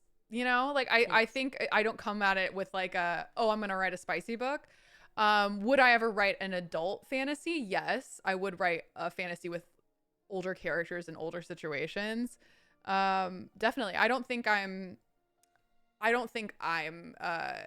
pigeonholed in my mind yet to a genre or or an age group in terms of writing. Now is that like the smart decision? I don't know. We'll find out, I guess. But yeah, I'm open to it. But at the moment, I don't have any like current like plans or writing right now that is spicy. I like young adult books in general. I like that we're kind of coming onto with these characters amongst their first like big journey into adulthood. But I do find, like with some adult books, like sometimes people's big first journey happens later in life. And sometimes they do have like a lot of experiences in the past that helps. But sometimes like their big adventure is later in their life too. So I think it'll just depend on the story and like where the characters are falling in the context of what I want to tell. Story first. Yeah, story first for me. Let's see. Are there any voices that you're particularly proud of, think reflect the character the most? I love doing villains, personally. I really enjoy doing Narissa. I like her voice being like warm and like mysterious. I think I had fun with Captain Valencia too. I'm trying to remember exactly what I did. But I love powerful baddies. That's my the one I have the most fun. Powerful baddies. I mean, Valencia and Narissa are two of my favorite characters. So, yeah, you're gonna bring them to life so beautifully, or you do bring them to life so beautifully. It's already out. I have to remind myself.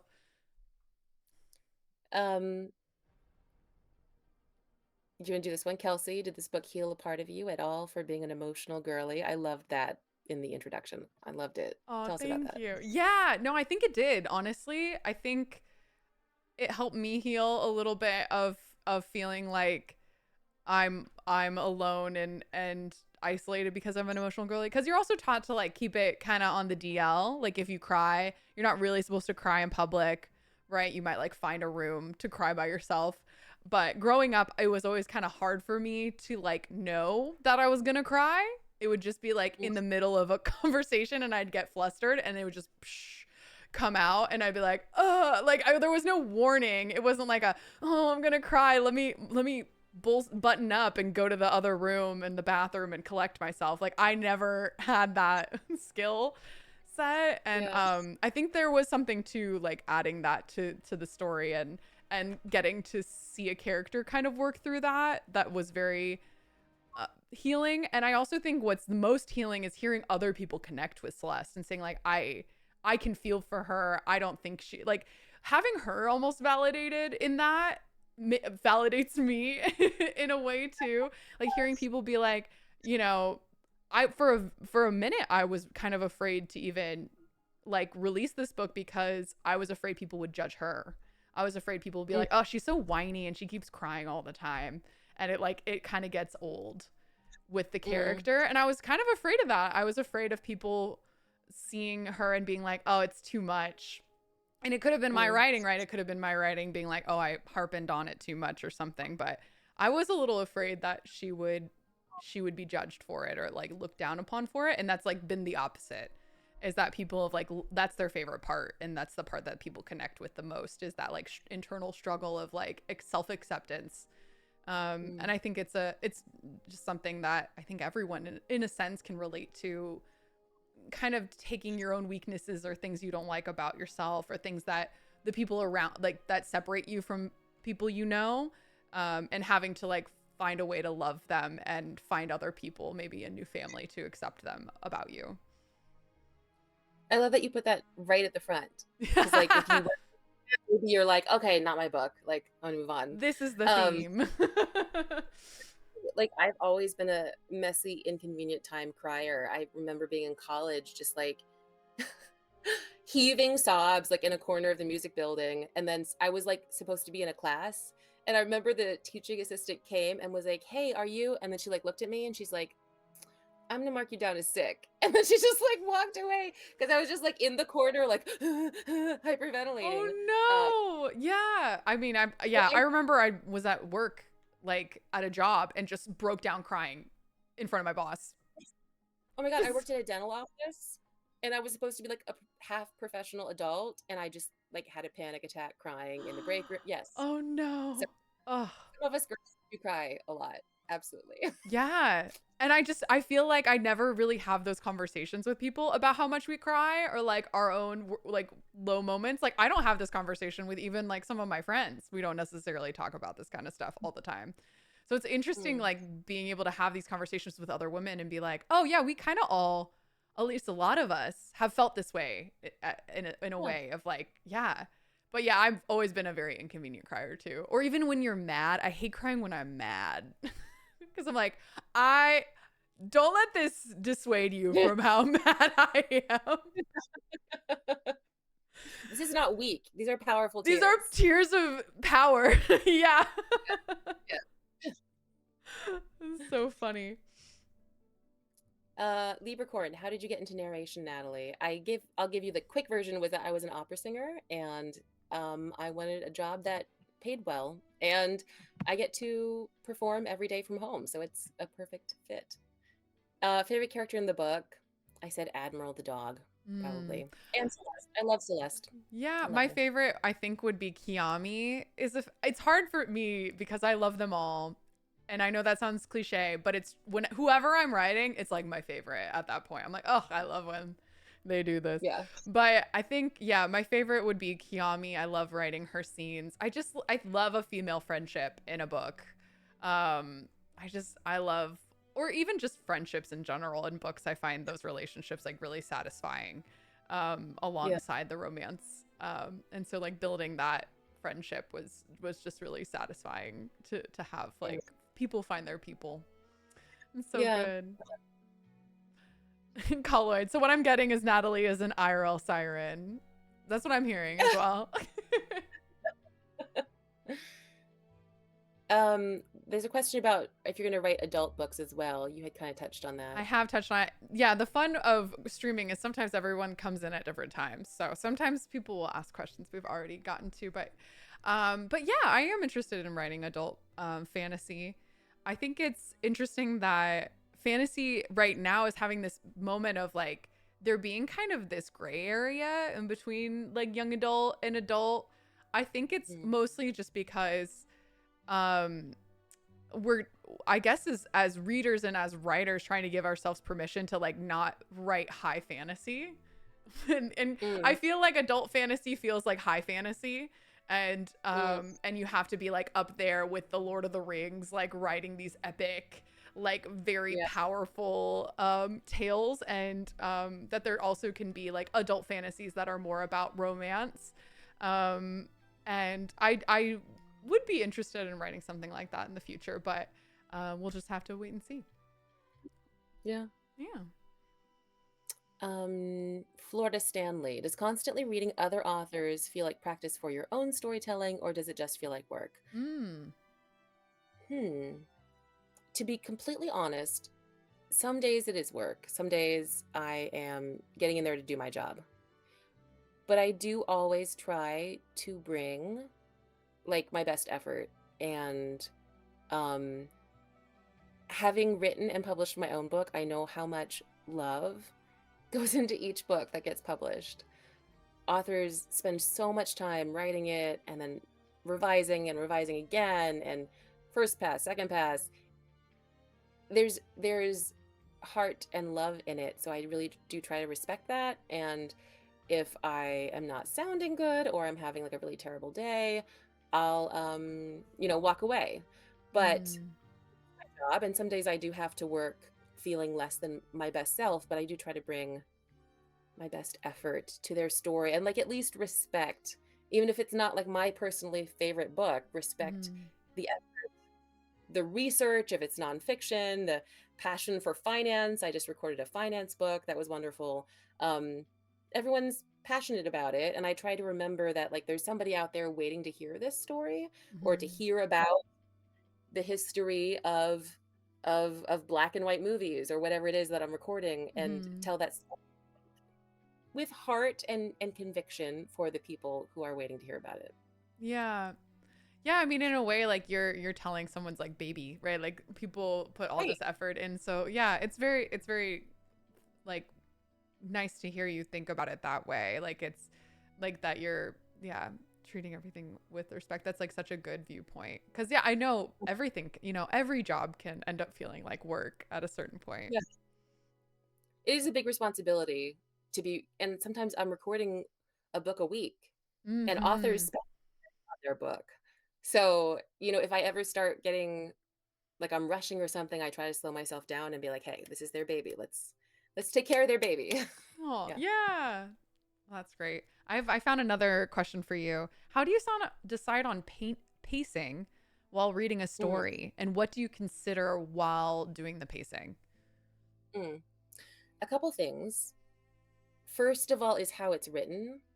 I think that some things are written like these are really important details, or we're just kind of like, these are unimportant details, we're just setting the scene. I think that there's a lot of context I can take from how the author wrote it about the pacing.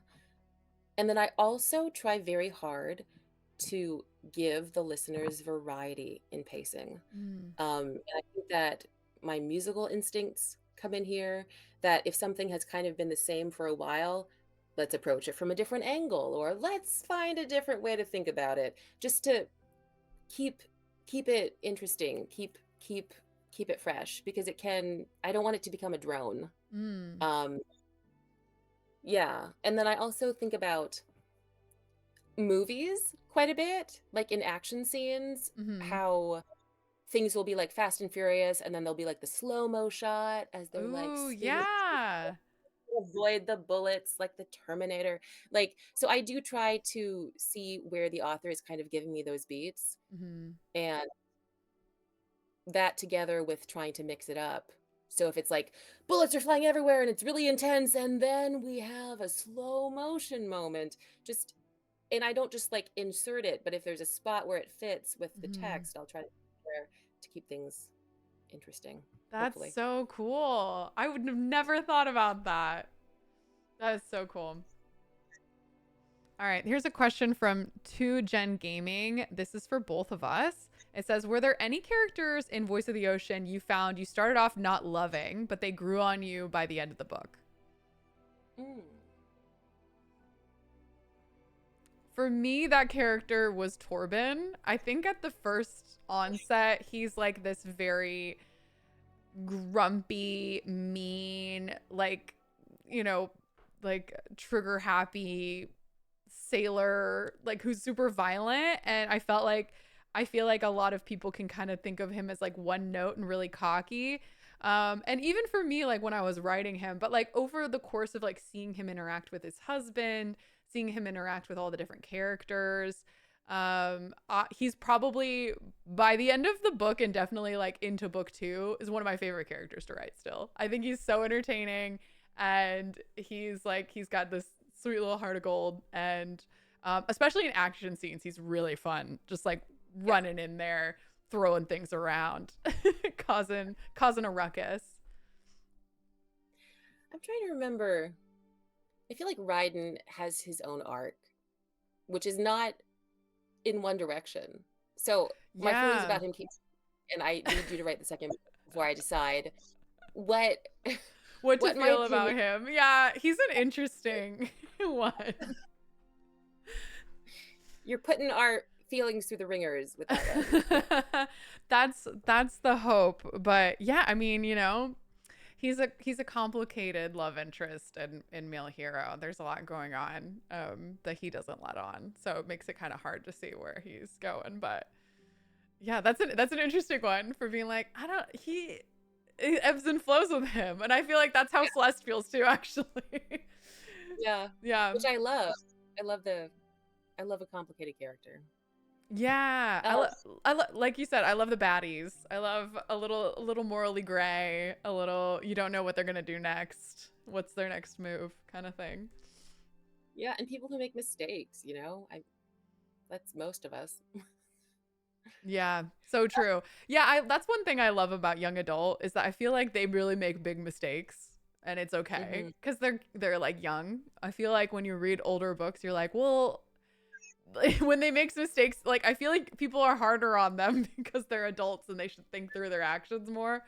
But I think you're right. In the end, we all tend to get swept up and like do the best with what we got and make mistakes and like get Yeah. messy. And that's like kind of just life. That's what makes Yeah. books fun. Yeah. Um, this is one from Valentine. Kelsey, I know you faced some struggle getting published.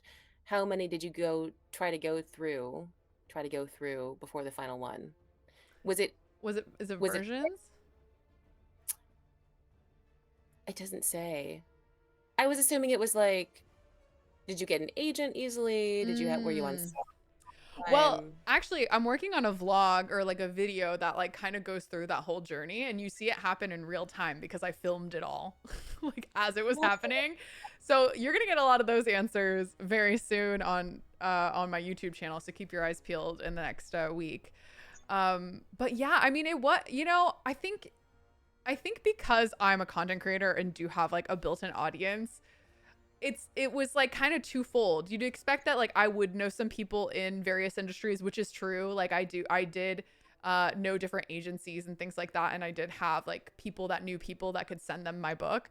But on the other hand, everyone was like, this is a YouTuber, and no one really wanted to take me very seriously as a writer, which just, I guess it makes sense if you think of it from like, if I'm just a YouTuber who just wanted to write a book, but I've been like a passionate reader and writer my whole life and just never really had that be the forefront of my content. So it was interesting in that how that played out. And so I did get like a lot of no's. I definitely was quarrying for a while and kind of got so many no's that I got to the point where I really did think that no one would see Voice of the Ocean. And so I just set it down and I was like, I'm going to write something else. I'm going to give it a little while. Maybe I'll come back to it and edit it more and see if maybe I can get it into right hands. I also got a lot of no's just specifically because it was a book about mermaids.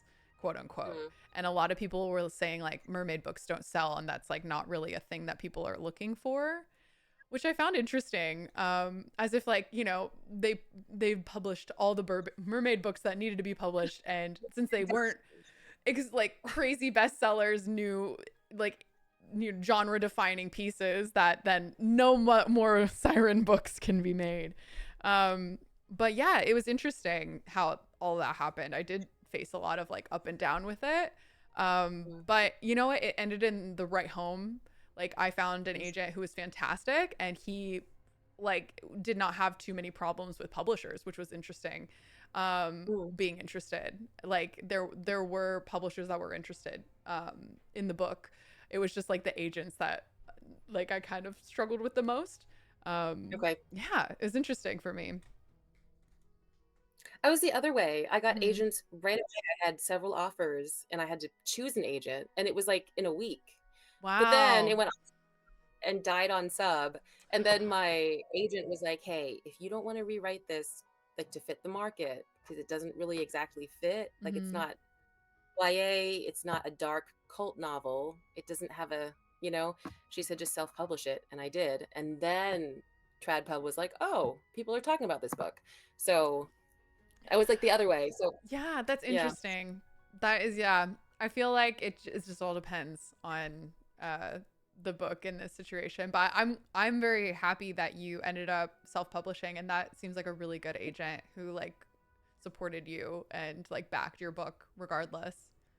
Yeah. Yeah, I really appreciate her. I find it interesting the um prejudice towards content creators because I was one of the first audiobook narrators to like get on TikTok and Hmm. start making um TikToks and reels and stuff. And there is this snobby attitude from actors sometimes. And I've even seen people being like, why is SAG-AFTRA letting like um influencers be a part of, like they're not real Sure. actors. Yeah. Like they are connecting with an audience more directly. They're going through less gatekeepers. So in some ways I Hmm. think it's a cool thing because we have social media stars who would never be picked by a casting director. Like they're directly storytelling and connecting with people. And I think there's something really valuable in that. And I don't understand oh, she's just a YouTuber. Like you are connecting on a story level with millions of people. Like how is that anyways, I think it's silly. No, yeah, it's interesting. You know, I do for in one hand you do think like there are different skill sets for different avenues, right? So like just because you're really great at making TikToks doesn't necessarily mean you'll be like a fantastic actor. But I do think True. it's odd to have this like prejudice against it because of what it is, right? Like it's like, yeah, I mean, you know, like maybe one does not beget the other, but that doesn't mean that you would be worse or that you Hmm. can't do both, right? Like that you can't be great at two different things. I think entertainers are going to be entertainers kind of no matter what Yes. they're going in, you know? Like the art of art does tend to boil down to like human experience and details, and like being detail oriented, like being passionate about how to craft something in a way that like conveys emotion and feeling and tone to an audience. Like that's going to be skills that are going to kind of cross over every type of art in a sense. Yeah. And it um feels like Frank anti-technology to me in a way because like there used to be stage actors and then they were like, what is this, short fad about screens? This isn't going to last. And then it was like, we are film actors and TV actors are the shitty So ones. true. That is, I've never even thought about that. And now there's TikTok, and we're like the new I gen. think that's what I think about social media now is they're like, no, I'm a real actor and they're just and it's like, no, history continues, things evolve, try to keep up. So Yeah. true. Yeah, I'm always like I like to consider myself an early adopter. I always try to be really open to new platforms and new like media and new ways of storytelling. I find it that people, when people close themselves off and are like, oh no, I'm too old for this, or I'm too blank for this, or that's too blank for me, is I feel like where, in my opinion, like ingenuity can go to die, right? And I feel like we're getting on a entirely different topic, but like I just feel like closing yourself off to like the new tends to put you back and like make you stilted. I find it way more interesting to like stay curious and to keep wanting to discover. And like I was on Musically when it was Musically because I was so intrigued by like the platform. I was making the little music videos and singing along and stuff. So I was so excited. Ironically, forgot my Musically password and then made a TikTok and then accidentally got fed my old Musically videos. And I was like, who is this? Is this another account that's like copying my videos? It was me. And I forgot that I'd had 2 accounts. Amazing. So somewhere out there, there's my original account. And I don't know what the username was or what it was. All right. Anyway, back to the book. Interesting book questions. Let's see.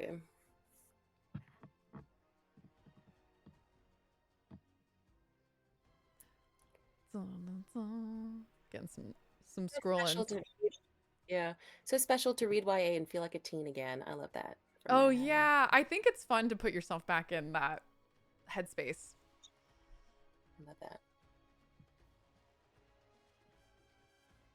I feel like getting on social media has been great for my career as an audiobook narrator because I've been able to connect with listeners directly, and now I have more of an audience to like hype books to, which is You know, that's funny that you mentioned that. Like they mentioned that you were on social media and you did a lot of social media when I was like, oh, Natalie sounds so great. Like she's one of my favorite like auditions, like, and they were telling me more about you. They were like, oh yeah, she's also on social media, so that would be like a good connection there. And I was like, oh, yes, a follow social media girl. Like, let's go.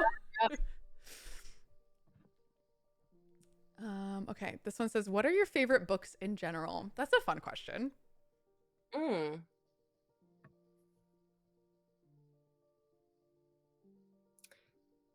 There's a book by Haruki Murakami called Sputnik Sweetheart, and it's just kind of about crossed loves and timelines, and I don't know, the vibes are great. Is it sci-fi? No, it's kind of speculative at parts, but it's written kind of contemporary. And if I tried to explain to you what it's exactly about, it would be difficult. But the vibes were very good. What kind of vibes really were they? Can you like give us like paint a word picture? Like the mystery of life and the threads that connect us. Ooh. Maybe. I mean, you sounded beautiful just saying that. I was like, oh yeah, I feel the vibes immediately. Perfect vibes given. How about you? Favorite?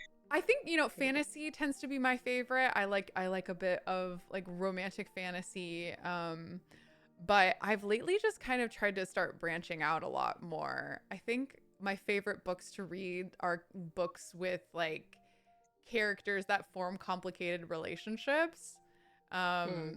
Normally that's like possibly the most fun. And I really love books that have beautiful prose, like just certain lines that are just like, ooh, it sounds almost like poetry on the page. Not even if the whole book is like that, but that's one of the reasons why I love V. Schwab so much, is that like her certain turns of phrase just, and she also does like to dabble in write poetry in the book as well. And I just like love reading. I think John Green does a very good job of that too, of like having certain quotes that just feel like poetry and live in your mind. That will be always a thing I will endeavor to try to work towards and work on in my craft as my prose. Yeah. It's always fun when I get really like tasty words to say. It's like you're like, delicious. Feed me. What's the weirdest book you've ever read? I'm gonna say like weird in a good way.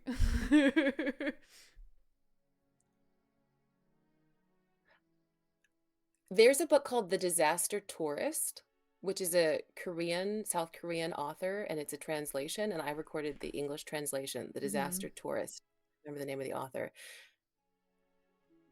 But it's about like climate disasters and the people who like want to help with them, and there's like this fake agents travel agency which like is making disasters happen so that people can visit the places. It gets really weird. What? As it went on, I was like, That's not happening." But it got real weird, and I really enjoyed it. Yeah. That's so good. I love that. I'm trying to think of like a weird book that I've read. Good weird book I've read recently. It's interesting because I feel like for me, I have this like mentality of like most of the time I'm like, well, that's not that weird. So I can't think of like anything that really sticks out. Not quite like a disaster tourist. I really want to read that now, or listen to it, obviously. Um, There's another but I think one weird book that I've read recently, it wasn't like it was weird, but it was like weird to me because it was new to me. And that was I think it's called This Is How You Lose the Time War. Oh Um yeah. yeah, that one was weird to me, and I also listened to the audiobook, which was fantastic. And it was weird to me because of how it's written and how it's very short and it's very poetic, and Mm-hmm. it's like two characters, it's sapphic, and they're like falling in love through like timelines, and it's very like in the sense that I never feel rooted in any of the timelines because you kind of are there and you get the vibe and then you leave and then you go to somewhere else. And so it just conceptually, it was like hard for me to, I had to like grow my brain in a new direction to be able to like place myself into the story. It felt like at first it was just so jarring, and how it's written, it's very different than any other books that I've read in recent memory, that I had to just like restructure and like rethink of like where am I and like how to place myself and how to experience it. Just felt very different. It was uh a fun journey for me, and I ended up really liking it. But at first I was like, what is even happening? I'm so confused. Yeah, I've supported a couple books by Max Gladstone, who's one of Hmm. the co-authors, and there's definitely a moment in each book of his that I've recorded where I'm like, I don't exactly know what's happening, but I'm getting a vibe, and But the I vibes it are was immaculate. yeah, but if I had to explain what actually was happening, I don't think I could. That's Yeah. how I felt a little bit sometimes too. I'm like, I don't exactly know. Like they're sending each other letters, for example, and one of them is like, I think they're like, they eat like a fruit, and then the letter is being read to you, and you're like, are they like on a trip and it's experiencing like I'm not fully certain how they're getting the letter exactly, but is it beautiful, like the descriptor Yes. immensely.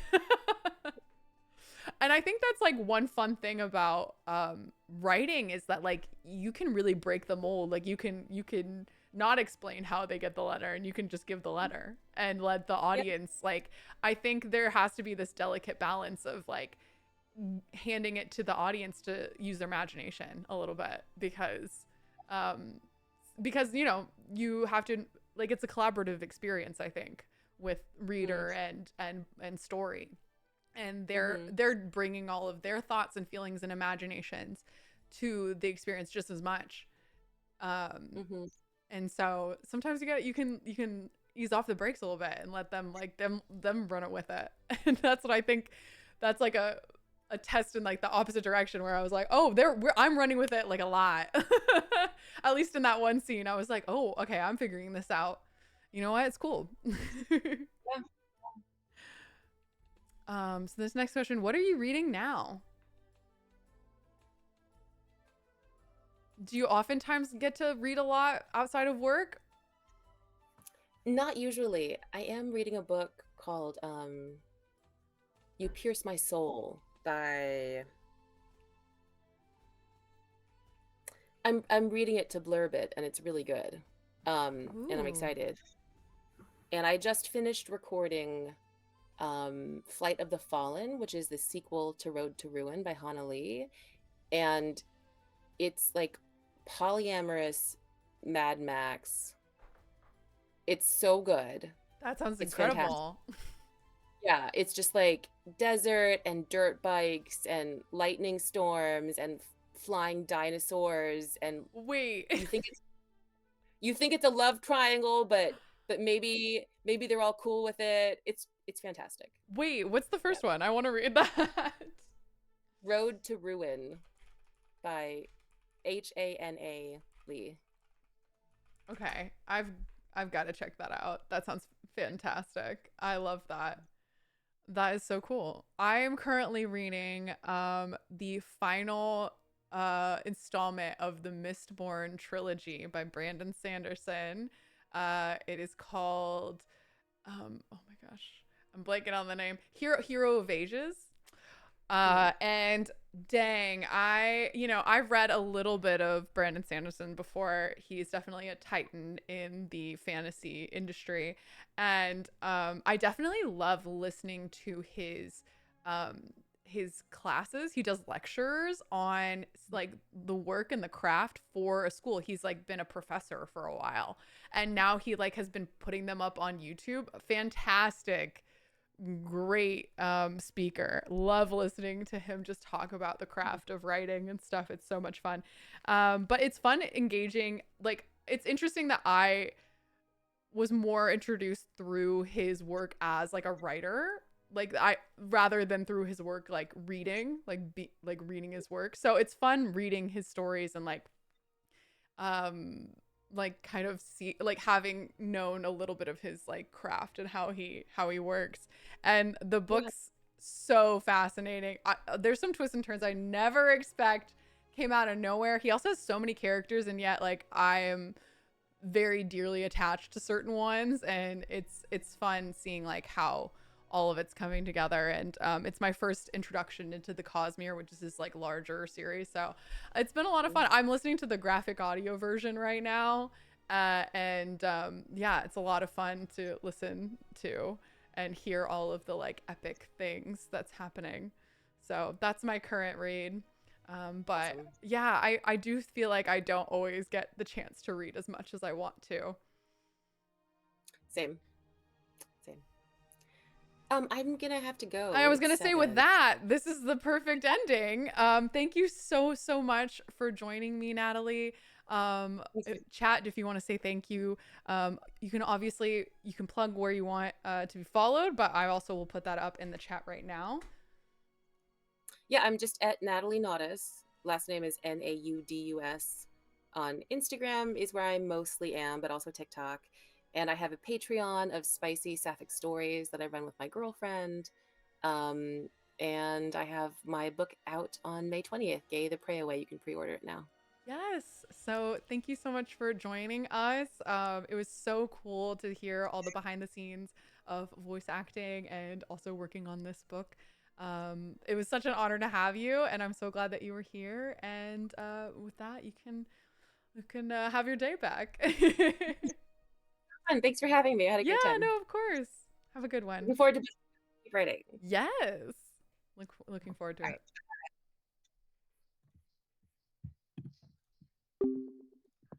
All right, let me quickly change that up. There you go. Well, guys, thank you so much for tuning in to this digital book event. It was so nice having you all. Once again, I am partnering with Plumfield Books. So if you have not pre-ordered or not pre-ordered, oh my gosh, it's out. If you've not ordered Voice of the Ocean yet and you are interested, I mean, I have a feeling you've already made your decision. But if you just wanted a signed copy, want a gift or something, I highly recommend checking out Plumfield Books. Also, if you are out of the country, if you're international and you missed the international signed edition the first time and you would like it, go check it out. You can email the store directly for international shipping, and they'll be able to get that for you. There are only 35 copies, so if you are interested, please act fast. And also celebrate Indie Bookstore Day this Saturday. Go to your local bookstores and check them out. Give them some love. it would be fantastic for you all to do so. I look forward to seeing some of you in St. Louis for my last event, and the rest of you guys, I'll see you around the internet very soon. I have probably I may or may not have a YouTube video up tomorrow. It'll just depend. I have lots of work to do. So with everything going on, there might be one skip day on YouTube and it might be tomorrow, but I'm going to try my hardest to see if we can make it work. But yeah, otherwise we'll be back to videos on Wednesday. It might be my only gap. And then streaming wise, I will be back a week from yesterday. So I'll be back on Thursday for regular streams. Look forward to lots of Sims, lots of playing Split Fiction with my friend Dr. Gluon. And I can't wait to chat with you guys even more about your thoughts with Voice in the Ocean. If you haven't already joined our Discord, I do highly recommend it. We do have now a specific area of the Discord where you can, that's not how you spell Discord, where you can talk all things Voice of the Ocean with other Danger Zone members. I went on today and responded to some people's forums. You can start your own forum to talk about one specific thing, or you can join someone else's. But yeah, if you're eager to gab about the book as you're reading it, or you want to talk about the ending with someone who's also already read it, you can put that all on there. And I'll be popping in and out as well. But I hope you guys enjoy the book, whether you're listening to it or reading it. It's been such a labor of love. So many people have worked on it, and I'm just really thankful for everyone for the beautifully warm welcome you've given my character Celeste. I can't wait for you guys all to dive further into the story. And thank you guys so much for tuning in. It's been so wonderful. This was such a fun event. I'm glad that we were able to do this. And it felt like, you know, I would be remiss as a digital creator to not have a digital event. So I'm glad we were able to do that for all of you guys who couldn't go to our live events. If you want, you know, you can turn, I don't know if you're watching on your phone or your TV, but if you're not watching on your phone, you can turn your phone around right now and we can pose for a photo together, just as we would at a book event. At the book events, normally I would sign your copy in person. Obviously, if you wanted a copy, you have to buy it, but I have signed it recently.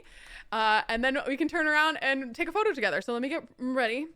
I hope you get ready as well. Get your phone out. Okay. And yeah, gotta fix our hairs. Get your, don't leave me hanging. Do take your photos and please tag me if we do. But I'm so glad that you're here. Thank you so much for joining me. I hope you had a really fun time today. And take your phone out. Let's take a cheese.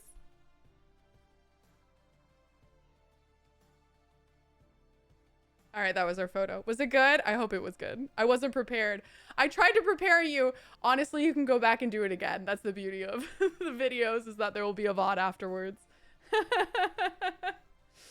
Oh.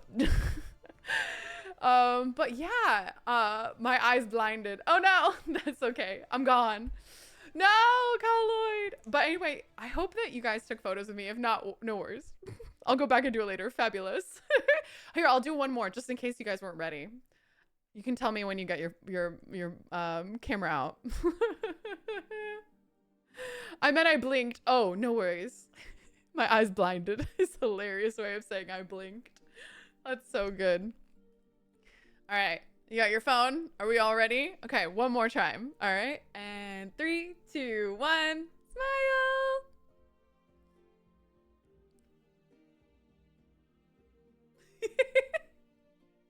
It's so awkward, but I'm doing it. Cheese. It's funny to just be on camera smiling, but I felt like it was cute. Hopefully it was great anyway. But thank you guys all again for tuning in, and until next time, I'll see you around the internet very soon.